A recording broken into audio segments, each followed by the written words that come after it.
to him. When you meet former World War II pilot Paul Grassi, you learn quickly the 97-year-old has plenty of stories. And he could have been playing shortstop for the Yankees, but he wanted to be in the war. And most of them are about others. Walt Hayes, Jack Tardu, Pop Dolan. One of my friends, his name was Lieutenant Frink. Because admittedly, I've always liked to talk about other people. But if you push him long enough, he'll relent. I guess I have to tell you one about myself. When World War II broke out, Grassi knew exactly what he wanted to do. I wanted to be an Army Air Corps pilot. And that's exactly what he did, becoming a B-24 pilot who, like many his age, was ready for action. You know, at 21, you have a tendency to think that nothing's going to happen to you. But that feeling of invincibility would quickly fade on his first trip across the Atlantic. Scared?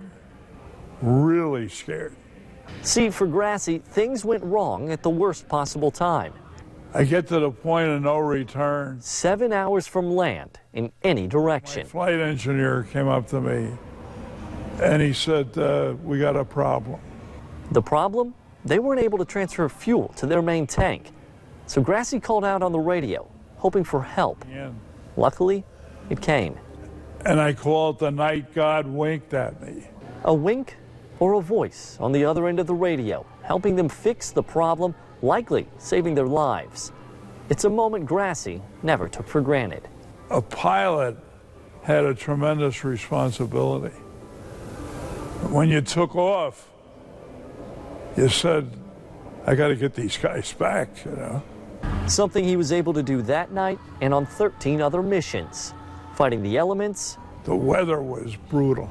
The enemy. Shells are flying all over the sky. And tragedy.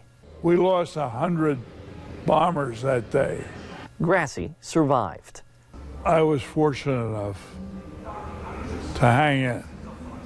And more importantly, so did the country he loves.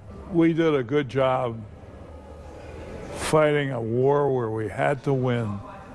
Perhaps that's why Grassi prefers to tell stories about others. Because the way he sees it, it was never about him. It's really about some great, great people who weren't afraid to stand up for their country. Sam Bauman, WTOC News.